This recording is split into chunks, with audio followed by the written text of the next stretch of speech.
Welcome to the MuseCast, where we squeeze every last drop of inspiration out of Sunday's sermon. All right. Welcome to the MuseCast, everyone. Happy Tuesday.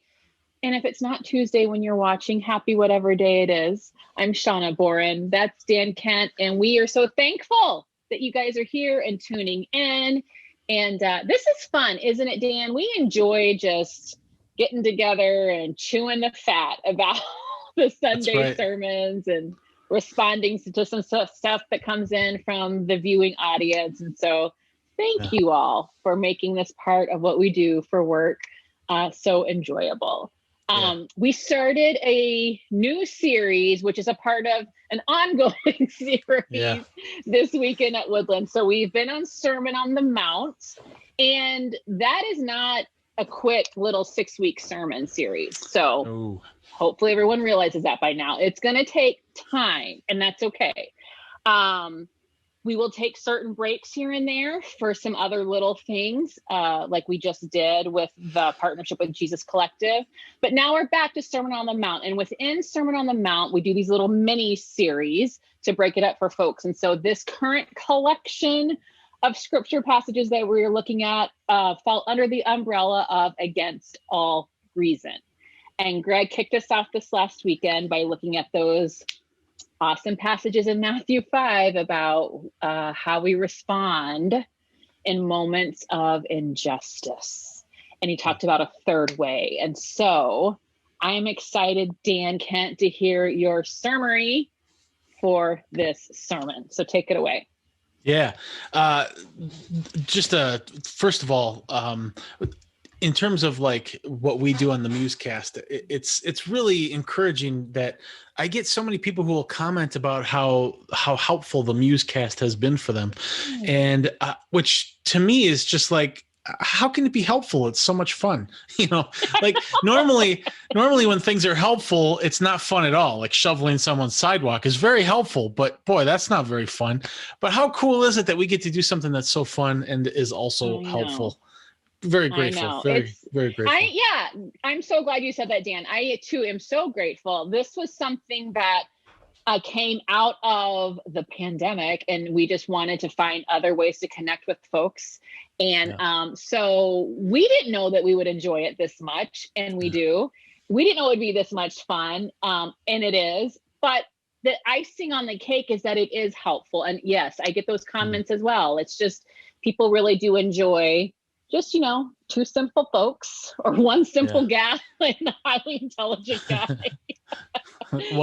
Just dishing about it all.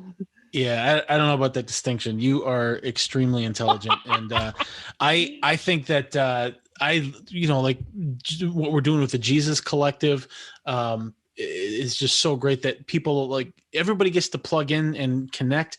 We get to meet people that we've never met before. People at the meeting house now know you a lot better than they did before, and they know Osheta better than they did before. And I've gotten comments that some people from the meeting house also watch the MuseCast. So some of those people even know me, and I love it. I think it's great. So, but this week we started this new series, Against All Reason.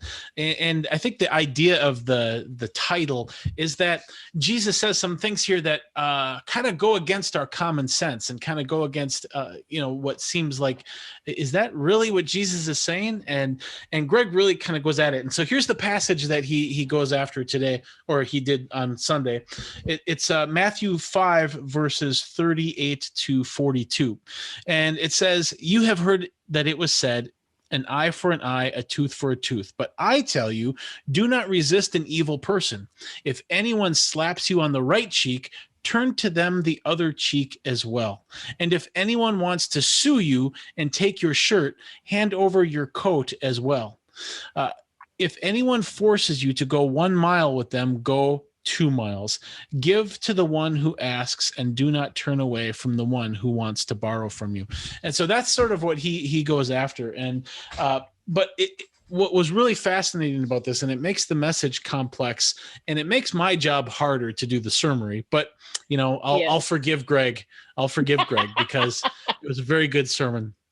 But before he even goes after the text, he really offers a helpful kind of interpretive set of principles that we can carry with us when we're interpreting any of these passages. Because the problem here is that Jesus says some things that we don't necessarily like to hear. They're not the jolly good things that, God loves you and stuff like that. It's if someone slaps you in the face. First of all, being slapped in the face is not something that I'm looking forward to in any context. Right. But then Jesus says, instead of standing up for yourself and punching back, which is what I want to do, he says to turn the other cheek. That is, invite them to hit you again. What? That's wild. And so what do we do with passages like this? And Greg offers this principle, because what we want to say is that, well, Jesus can't really mean that. But when we say that, the only reason why we say that is because we're applying our common sense and our intuition.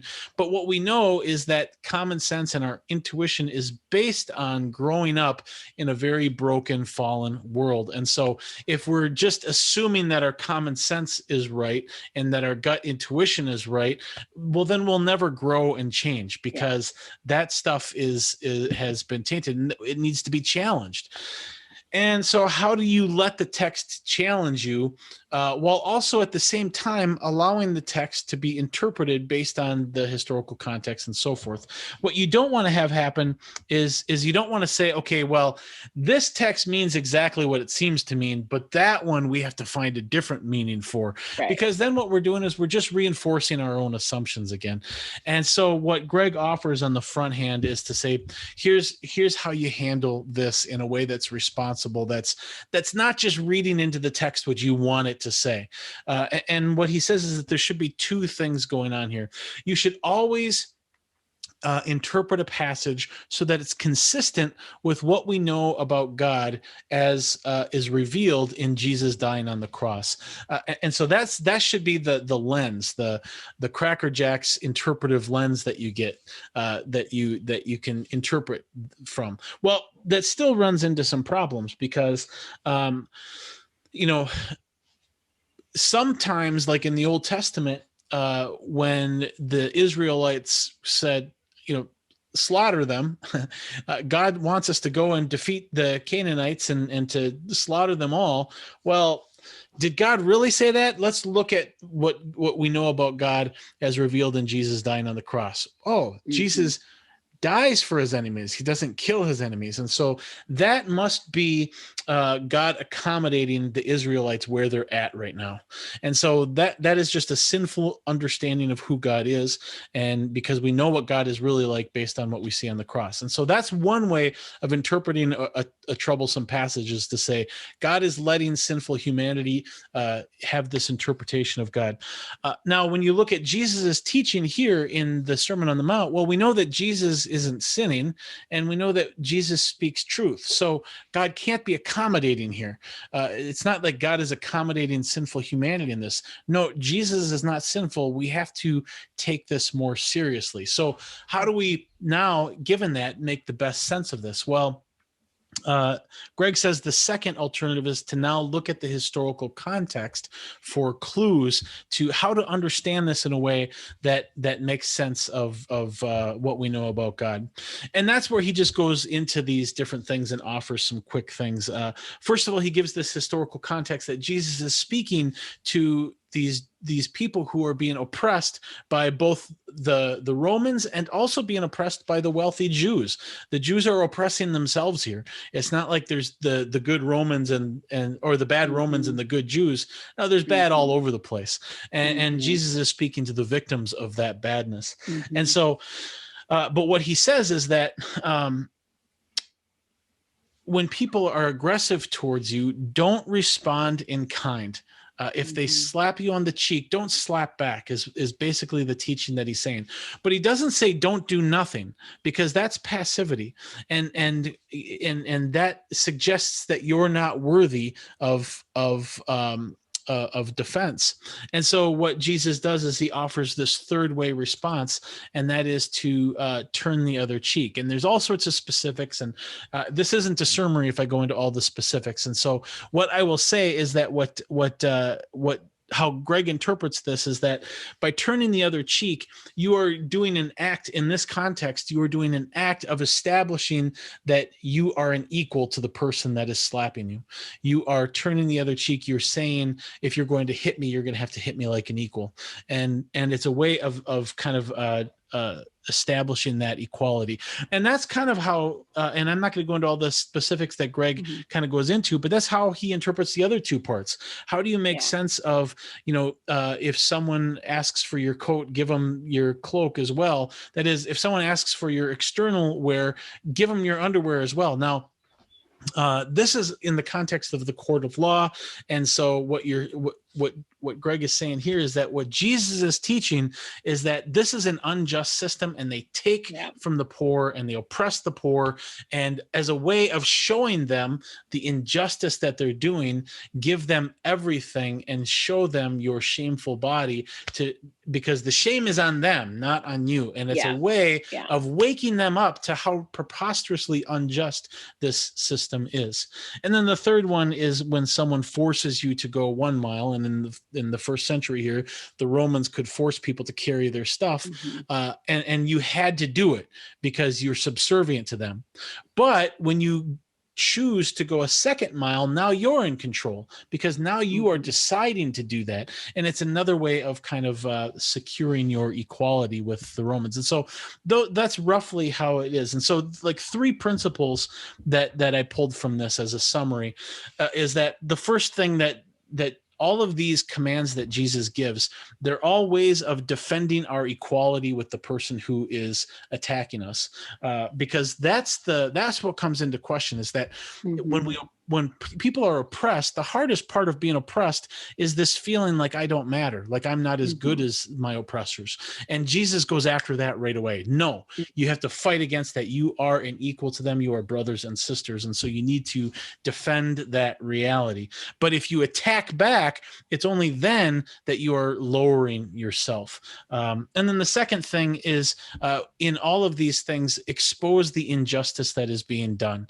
And like that's what showing your nakedness kind of exposes the injustice. And then the third kind of point that Greg makes, and I think this is really important, Jesus isn't giving specific commands for specific circumstances. I mean, how many times have you been slapped on the right cheek? I mean, I don't think I have at all. No one's ever asked me for my coat. That's not what the point is. The point that Jesus is giving is to think of creative alternatives to responding in violence, because that's what we want to do. But we need to have creative alternatives. And so what might work in your context is going to be totally different than what worked in Jesus's context. Yes. Good job, Dan. Very thorough. It is a lot to look at these passages and to teach beyond the surface of what everyone assumes. It takes a lot. And I was praying for you because I knew your summary would be tricky. But this is what I love about the take that was presented. And when I say take, I don't mean without substance. I just simply mean the way that Greg taught it, which I know that some folks responded super well to, and then some have questions. And that's the beauty of being a part of this community, is that it's okay to have those questions. But what I really appreciated as a person who holds my space, because like you said, we each have a different interpretation based upon what we bring to the table and our life experience, and certain things pop out for us. But from the space that I hold, I really appreciated how on the very front end, Greg, he kind of demystified some things, and he said, this is not Jesus telling you to allow yourself to be abused or, walked all, that is not what this is. And so it really, to me, elevated the need for us as kingdom people to really discover this third way. Because as you look at the text and as we read it, we can say, well, we have 2 choices. We can either be a victim or we can be a retaliator and retaliate in kind. And I believe what Greg was teaching and what Jesus was saying was that, no, those aren't your only 2 options. There is a third kingdom way. And like you said, it takes creativity. It takes what we were talking about months ago, habitus, like to get in the habit of responding in a way that is contrary to maybe your natural instinct. And so I think it is very important that we, as kingdom people, as individuals, as a community, as the church, look for those third way opportunities. And I so appreciated, like I said, that this isn't about, yes, be a victim for the sake of bringing others to the kingdom. That just never, when I've heard that interpretation of things, it just never sits well with me, because that's bizarre. Like we are worth Christ's love and life, right? He has prescribed to us each unsurpassable worth. And so why would I allow that to be abused or tarnished so that you can realize your unsurpassable worth? So I just think there's more going on, and it's so important to take the time to do the work to dig in. And also, you're so right. Like this was not, and Greg said this too, this isn't just like a formula for this is how you always respond, because guess what? Every situation is so different, right? Totally. And we certainly aren't living in that time, but in the time in which we live, how can we be interrupters of systems and actions that demean people, communities, situations that don't bring God glory? And so Greg talked about that a lot too, like disrupting. And that's a part of looking for a third way. I don't think that that's fighting back in kind when you're looking for a clever way to be a disruptor.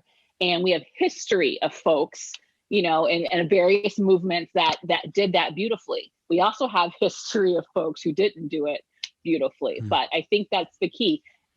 And it's not easy, and it's not something that we're going to figure out on one Sunday sermon or one Tuesday MuseCast, right? This is something that we have to continually sort through and work out. So those are some of my thoughts. I think, well, and those are great thoughts. I especially the habitus part, and I really appreciated him saying that, you have to think, you have to imagine scenarios and kind of prepare yourself so that you don't have to figure everything out in the moment, because in the moment it's too late. A lot of times you're gonna just respond, And so I think that's really valuable to use your kind of daydreaming and your imagination productively. And I got to tell you right away, as a daydreamer, to think that my daydreaming can be productive, hallelujah. What? People can look at me and say, Dan, you're so lazy.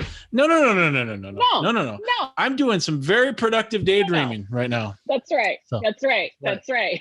Au contraire, mon frère. Dan is very busy working out that third way situation. That's right. So let him be.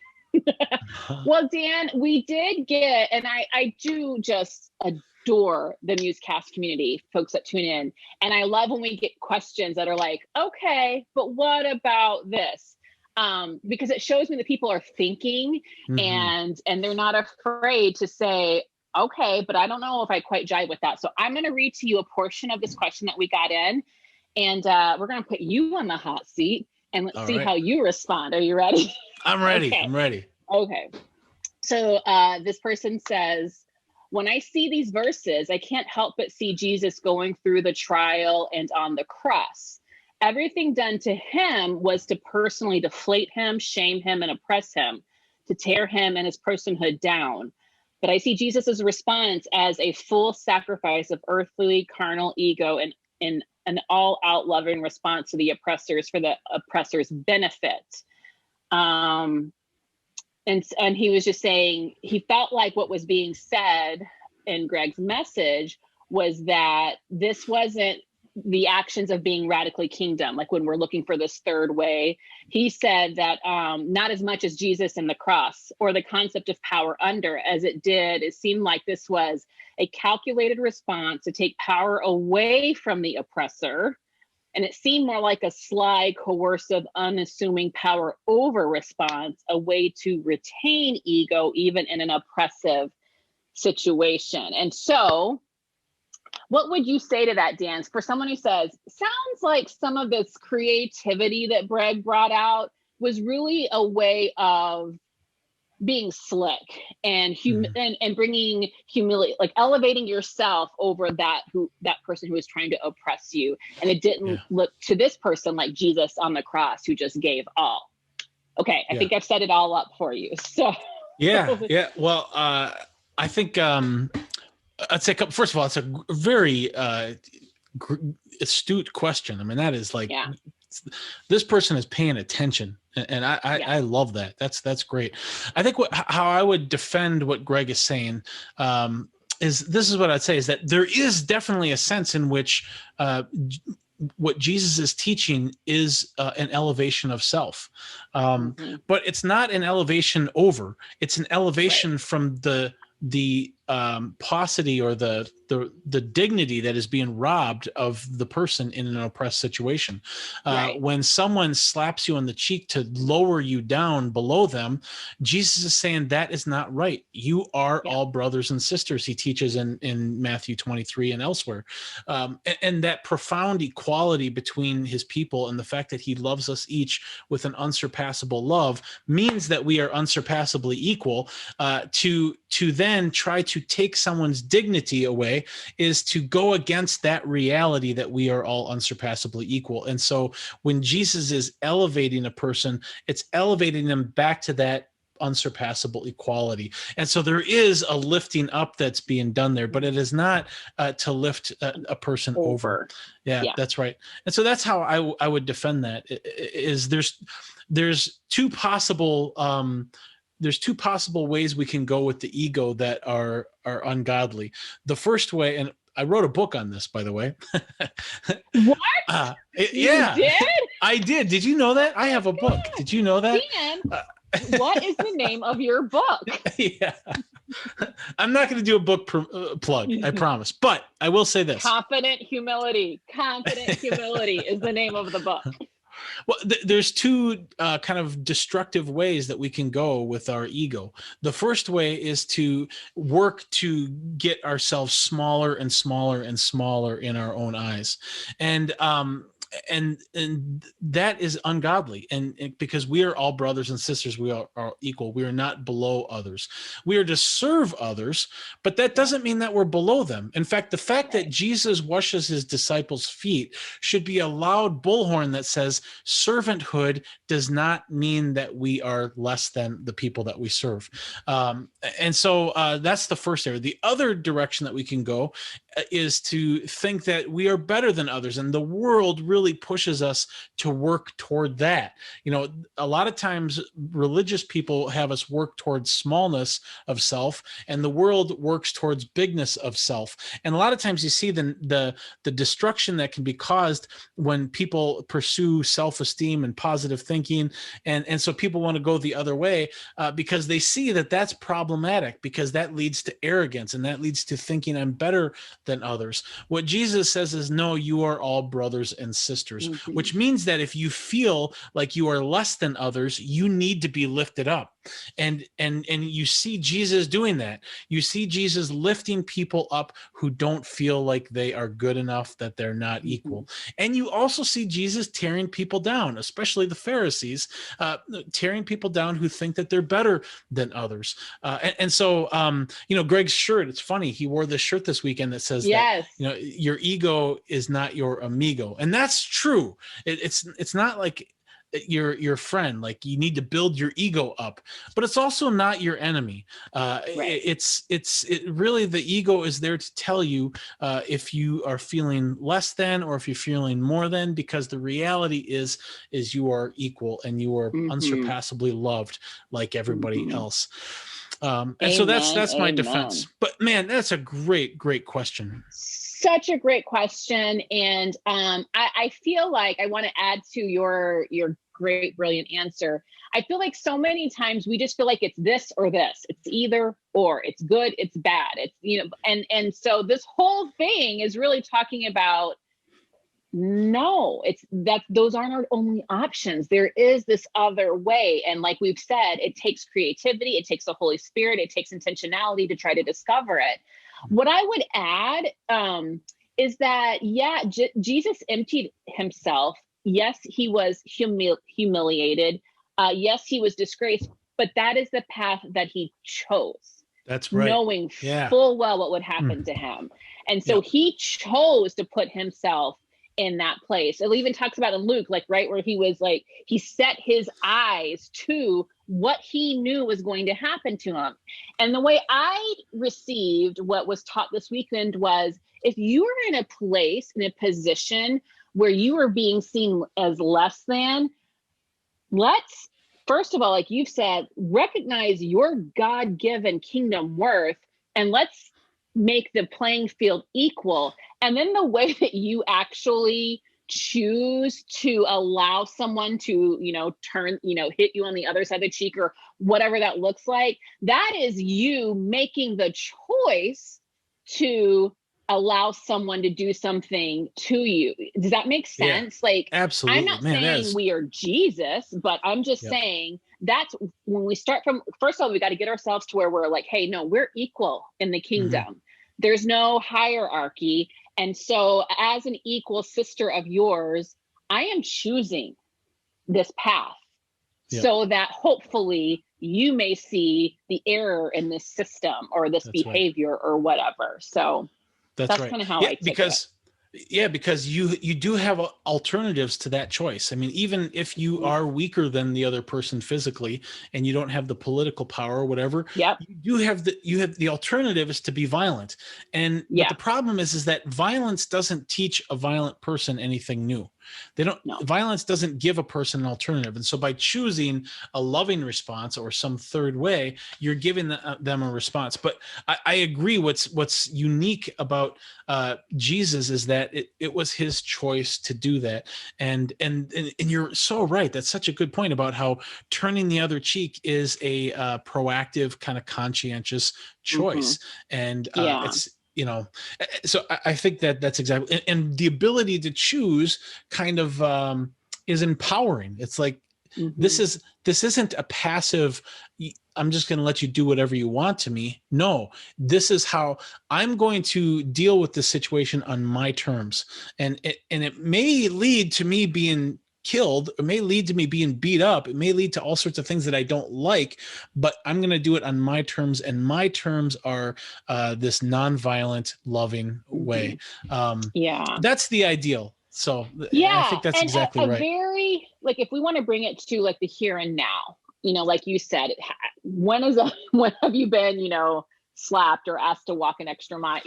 When, like, these particular examples aren't our everyday 2021 examples, but I thought through this and I thought about here just recently, I was in a situation, and a customer service situation, let's just put it that way. I was volunteering for something, and you know what it's like, Dan, I'm sure, like, if just people are just like, they call them microaggressions, and there can be a million reasons why people are being aggressive towards you in small ways. But when I recognize it happening, I have a choice in that moment. I can be snarky back, and I know it's hard to believe, but I can be snarky. So no. I could be snarky back. I could, return kind for kind of my attitude or my demeanor, but I choose, and I chose in that moment, time and time again, to treat the other person with respect, treat them as a human that has value, and just to believe the best about whatever their situation is as to why they were coming at me in such a way. And so that is a very real 2021 example of recognizing who I am because of who God says I am, not because of who Shawna thinks she is, but who God says I am, and recognizing I don't have to return snarkiness, rudeness, hostility because that's what I'm getting back. No, I'm choosing a different path here, and they may not deserve it, but that is my choice. And I do that because I'm confident in my value, and I'm confident in my value because I know who I belong to ultimately is the King of Kings. So that is great, because like what knowing your value, that means that if a person is reactive to a situation like that, that's sort of a red flag, a little light on their dashboard that says you must be letting them define you. because that's the only reason why you would get like hurt by what they are saying or doing about you. And so I think that's such an important point. It's funny. Like Barbara noticed this about me, and it's been so helpful. Like sometimes I get cranky or crabby, and she realized that it's when I know, can you believe it? It's when I'm in public. When I'm in public and there's a lot of people, like at a mall or whatever, at a state fair. And if I'm in a really busy place with a lot of people, I'm great for about 8 minutes. And then after about 8 minutes, that's when I start to get like, I got to get out of here. There's just too many people. And so that's helpful, knowing that, okay, look, it's just because there's a lot of people. You got to just center yourself and, So we need each other to help. So absolutely, because it's who you are, but you had to have that pointed out to you by someone in your community, your wife, who is delightful. That's right. I think that's it's so important. And again, we always come back to we need folks in our lives that can kind of help hold up a mirror to help us. That's how we help create that habitus.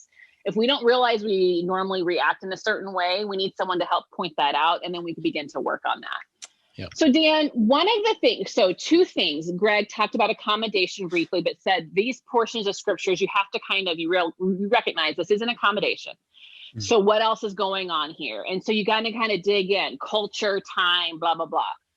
Do you or can you help folks out there who need some resources? Like, how do they do that? Because not everyone, shockingly, has the theological mind of Greg or of you or of Paul.